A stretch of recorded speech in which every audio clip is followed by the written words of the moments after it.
네, 안녕하세요 여러분 반갑습니다. 해커스의 IELTS 리딩 담당하고 있는 박범준 강사입니다. 일단 오늘은 제가 이제 간단하게 두 가지로 나눠서 설명을 드릴 겁니다. 첫 번째는 이 리딩 시험에 대해서 기본적인 구성, 여러분들이 실전 문제를 푸시기에 앞서서 좀 확실하게 아셔야 되는 부분을 먼저 간단하게 설명을 드리고, 두 번째는 실제 지문 샘플 주고 이 지문의 문제를 어떤 식으로 파악을 해서 지문을 어떤 식으로 여러분들이 접근하시고 읽어야 되는지 일반적인 접근법에 대해서 설명을 하면서 마칠 겁니다. 방금 말한 것처럼 시험 구성을, 그 다음에는 풀이법에 대해서 나눠서 진행을 하겠습니다. 자, 이번 리딩 시험은 크게 대부분의 여러분이 많이 알고 계신 것처럼 두 가지로 나뉘게 되는데, 일반적으로 학사학위 내지는 석사학위를 위해서 유학 가실 분들은 이제 좌측에 보이시는 아카데믹 모듈을 시험을 응시하시면 되시고, 그 다음에 이민을 원하시는 분들은 제너럴 트레이닝 시험을 응시하시면 되시는데, 자, 최근에 이제 한 가지 시험의 종류로 할 수 있는 시험이 생겼거든요. 그래서 지금 화면상에서 좌측 하단을 주목해 주시기 바랍니다. 자, 좌측에는 UKVI라고 하는 게 좀 보이시죠? 특히 영국의 유학을 목표로 하신 분들은 잘 확인을 해보셔야 되기 때문에 잘 한번 들어보시기 바랍니다. 이 UKVI는 전혀 새로운 시험은 사실은 아닙니다. 기존의 아카데믹 IELTS 문제랑 다 똑같습니다. 문제 영역도 문제 종류도 다 똑같지만 이름만 UKVI 시험이라고 생각하면 되실 거고, 다만 방금 말씀드린 대로 영국의 진학을 목표로 하시는 분들 중에서 일부 대학교에서 UKVI 이름으로 시험을 응시하라고 요구한 학교들이 있기 때문에 그런 분들은 반드시 UKVI IELTS를 응시하셔야지 시험을 다시 보실 일이 없을 겁니다. 이제 지문 설명으로 아카데믹 모듈에 오늘 조금 더 치중해서 설명을 제가 드릴 건데요. 아카데믹 리딩 시험의 구성입니다. 총 3지문으로 여러분 구성이 되겠습니다. 현재 보시는 것처럼 지문 1번, 지문 2번, 지문 3번이 배정이 되어 있고요. 관련돼서 설명은 다음과 같습니다.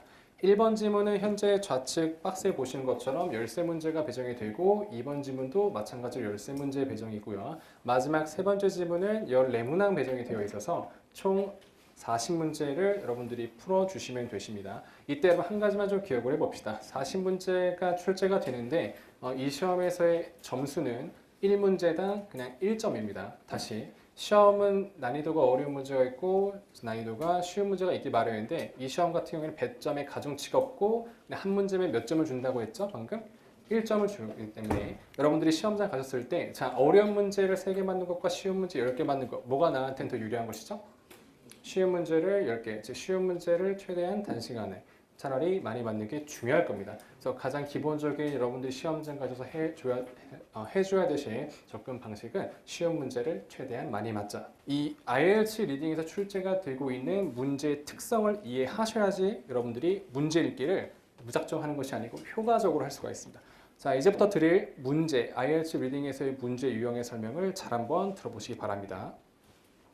자, 방금 전에 제가 이제 말씀드린 것처럼 IELTS 리딩 쪽은 문제 유형이 상당히 많은 편에 속합니다. 여러분이 좀 혼란스러우실 수도 있는데 지금 여기 해석을 하시는 것이 아니고 가운데 있는 지문을 바탕으로 좌측은 문제 일부 유형 이름을 제가 적어놨고요. 그다음에 우측에도 문제 유형 이름을 적어놓았습니다. 근데 조금 이상한 점이 있을 겁니다. 좌측에는 지문에 화살표가 쭉 이어져 있는 반면에 우측에는 화살표가 쭉 이어져 있지 않고 있죠. 그래서 여러분들 이렇게 생각을 해봅시다. 좌측에 있는 문제는 번호대로 정답이 지문에서 등장하는 문제, 즉 번호대로 정답을 예상할 수 있는 문제가 되고요. 그러면 우측 여러분들 충분히 예상하실 수가 있으시겠죠? 순서대로 정답이 예상되는 문제가 있는 반면 이 시험은 또 절반 정도는 번호대로 지문에서 정답을 찾을 수가 없는 문제가 일단 등장하게 됩니다. 정리해보자면, 안 적으셔도 좋습니다. 자, 정리하면 이 시험은 두 가지 다음과 같은 기준으로 나눠볼 수가 있습니다. 순서 일치형이라는 문제가 있고 순서 비일치형이라는 문제가 있어요. 자, 그러면 다시 한번요, 여러분. 순서 일치형 문제와 비일치형 문제 중에서 그래도 저희가 시험장 가서 정답을 예상할 수도 있고 쉽게 도출할 수 있는 문제는 일치형 쪽입니까? 비일치형 쪽입니까? 그래도 일치형 쪽이겠죠? 그래서 우리가 만약에 시간이 너무 부족하면 여러분들이 아무래도 비일치형보다는 내가 너무 부족하다면 일치형 문제를 확실히 알고 있으면 해당 문제를 시간 투자를 전략적으로 해서 정답을 그거라도 빨리 풀어야겠습니다. 자, 여러분들이 수업을 통해서 혹은 미리 학습을 통해서 문제 유형이 일치인가 비일치인가를 미리 아실 수가 있는데요. 자, 이렇게 가정을 해봅시다. 화살표를 제가 그냥 준 거는 순서 일치형이고요. 그 다음에 화살표 위에 X 쳐져 있는 거는 뭐겠죠? 비일치형. 그렇죠, 여러분 아주 좋습니다. 이걸 미리 알 수가 있습니다. 순서 A번, 다시 A번 문항은 일치형, 그 다음에 B번 유형은 비일치. 이거는 저희가 학습을 통해서 미리 알 수가 있고요. 그러면 정답의 예상이 이렇게 되겠죠. 자, 예를 들어서 1번 문제에 대한 정답을 저희가 지금 화면에서 1번 마크되어 있는 곳에서 골랐다고 가정을 해봅시다. 그러면 이 A번 문제는 순서 일치 문제이기 때문에 2번 문제는 1번 문항, 본문상에서 1번 문제의 정답이 근거 위치를 기준으로 자, 지문 위에 있습니까? 아래에 있습니까? 무조건 이건 아래에 있습니다. 그러니까 여러분들이 예상을 하시면서 다음번 문제를 읽고 그냥 그 다음번 문제를 예상하면서 지문을 쭉 읽으시면 됩니다. 훨씬 편하죠. 그래서 아마도 가정해 봤을 때 2번 문제는 1번 아래쪽에 그럼 이제 여러분 다 아시죠? 2번 문제 이후 3번 문제는 또 어디 있죠? 다시 위인가요? 아래인가요? 그래서 아래입니다. 그죠? 그래서 조금 스킵을 저희가 좀 빠르게 스피드업을 해보게 되면은 아마 A번 문제의 정답의 구성은 다음과 같을 겁니다. 무슨 말인지 이해되시죠? 그래서 A번 문제용은 이 A번 문제끼리는 일치형입니다. 자, 이제는 두 번째 걸 설명을 드려보도록 해보겠습니다.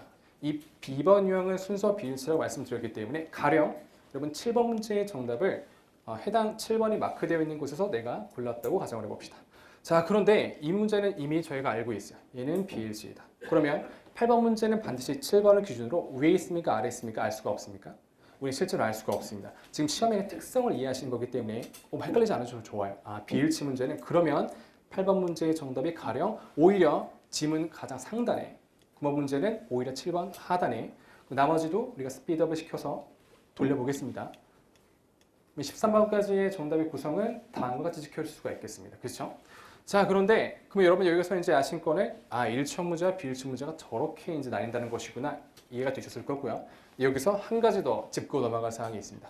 여러분 저희가 문제를 풀기 전에 사실 정답의 위치는 다 알 수는 없지만 그런데 내가 만약에 문제를 먼저 파악한다고 했을 때 지금 A번 문제 유형이 먼저 배정이 되어 있습니까? B번 유형이 먼저 배정이 되어 있습니까? 시험장에 가시면 시험지 속에 보면 A번이 먼저 나와 있고 그다음 B번 쪽이 뒤에 출제가 인쇄가 되어 있을 거예요. 자, 근데 여러분 지금 정답에 우리 구성된 거 샘플을 보시면 어때요? A번 유형 문제가 오히려 먼저 안 풀리고 여기에 따르면 몇 번째 문제가 지금 먼저 풀린 것이죠?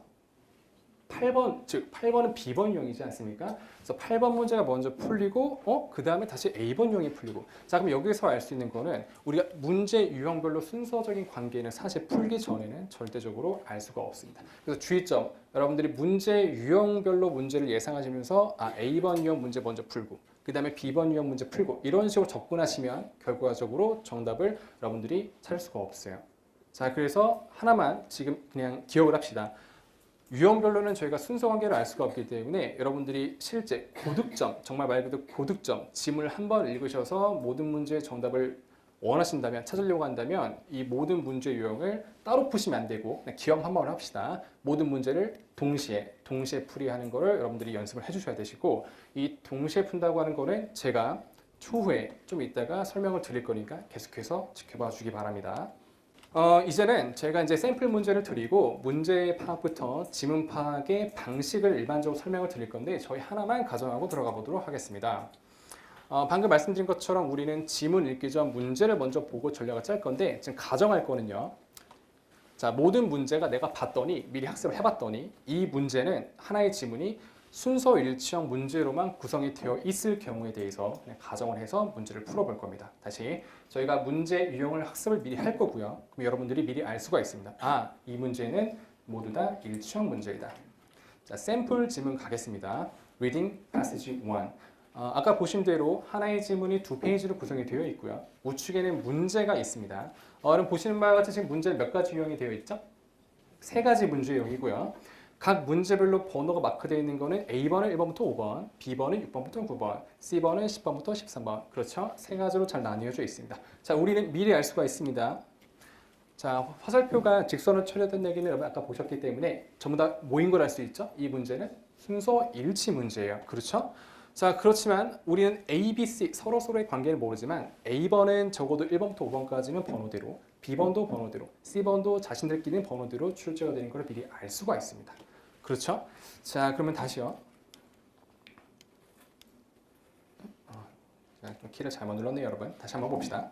자, 그러면 지문을 먼저 보기보다는 이런 문제를 먼저 보셔야 되는데 샘플 문제입니다. 처음 보시는 분들은 간략히 설명할게요. 1번부터 5번 A번 문제 유형이고 이 해당 문제는 밑에 표에 있는 빈칸을 대해서 지문에서 여러분들이 정답을 고르셔서 지금 choose one word only라고 했기 때문에 지문 속에서 몇 단어 고르는 것이죠? 한 단어만 고르셔서 이 문제, 표를 완성해 주면 되겠습니다. 두 번째 문제입니다. 두 번째 문제도 간단한 설명 드리도록 하겠습니다. 자, 해당 문제는 정답을 적으실 때 가장 좌측에 보이시는 true, false, not given을 가지고 정답을 기재하시면 되시고요. true라고 정답을 하실 경우는 문제의 정보와 다시 지문 속의 정보와 문제의 내용이 동일하다고 생각되시면 정답은 true, 한국식으로는 참이 될 겁니다. 그 다음에 두 번째, 문제의 내용과 지문에서의 내용이 만약에 모순돼서 다른 점이 있다고 생각하시면 정답은 false입니다. 그 다음에 네 번째요. 이 문항에 대해서 정답이 없다고 생각이 되시면 정답은 not given입니다. 그래서 true, false, not given 중에서 하나를 기재하시면 되는 문제가 되고요. 다시 가정을 해봅시다. 우리가 학습을 통해서 해당 문제는 순서 일치라고 하는 거를 저희가 배웠습니다. 그러면 다시 똑같습니다. 제가 문제를 다 기재하지 않은 이유는 여러분들이 이미 아실 겁니다. 자, 해당 문제 6번부터 9번까지 중에 우리는 어떤 문제가 먼저 풀릴 거라고 하는 걸 확신이 있죠? 6번 문제에 대한 확신이 있죠? 그러면 여기도 과감하게 첫 번째 문항만 읽어주시면 되십니다. 과감해 줍시다. 자, 문제를 읽어보니까 The spectators, spectators는 여러분 구경꾼 정도가 되고요. 관객이라고 봅시다. The ancient Olympics, 고대 올림픽의 관중들이 as well as 누구들뿐 아니라 participants, participants 실제 참여하는 사람들이죠. 선수라고 봅시다. 그러면 선수뿐 아니라 고대 올림픽의 관객들이 were all male, 전부 다 누구였다? 남자들이었다. 자, 그럼 키가 되는 표현을 골라봅시다. 구경꾼, 고대 올림픽 구경꾼, 그 다음에 참가자, 그 다음에 남성. 이 정도면 괜찮을까요, 여러분? 남성, 고대 올림픽 참가자, 그 다음에 구경꾼. 이 정도 기억을 해주시면 되실 거고요. 여러분 한번 골라볼까요? 1번, 6번, 10번 중에 좀 더 관련되어 있는 부분은 어딘지요? 기억하고 계시나요? 몇 번 문제랑 관련되어 있다고 생각을 하셔야 되시죠? 이거는 6번 문제랑 관련 있는 내용이라고 하는 거를 생각을 딱 들으셔야 되십니다. 자, 그래서 일단 근거 문장이 여기가 맞는 것 같다고 생각을 하시면 문제랑 비교를 통해서 정답이 나오는지 확인을 해보면 되겠습니다. 6번.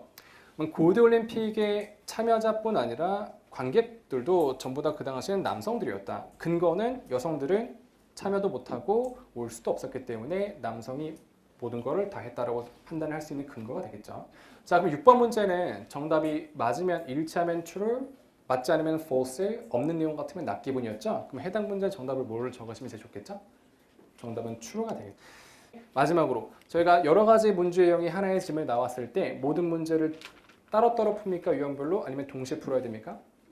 동시에 풀어야 된다고 하는 거가 지금 이해가 되셨으면 좋겠습니다. 그래서 여러분들이 실전 문제 푸실 때 모든 문제를 동시에 풀기. 다시 이 동시에 풀기를 하려면 여러분들 지금 서머리 상에서 하고 있는 앞에서 세 가지 포인트에 대한 먼저 작업이 이루어지고 있어야만이 모든 문제를 동시에 풀 수가 있기 때문에 여러분 먼저 실전 문제를 풀지 마시고 실전 문제 풀이 전에 유형학습부터 반드시 하시고 나서 실전 문제를 푸시기 바랍니다. 유형학습이 되어 있지 않은 리딩 문제 풀이는 의미가 없습니다. 그래서 유형 먼저, 그 다음에 실전 문제 풀이 반드시 그 순서대로 학습을 해주시기 바랍니다. 오늘 제가 준비한 내용은 여기까지였고요. 오늘의 내용이 짧았지만 여러분들 방금 서머리 이 내용이 저 뭐지? 이러지 않고 이해가 될 수 있으면 오늘 제가 전달할 내용을 다 드린 것 같습니다. 그러면 장시간 고생 많으셨고요. 제가 준비한 내용은 여기까지입니다. 자, 마치겠습니다. 여러분 수고하셨습니다. 점수 잡는 Hackers.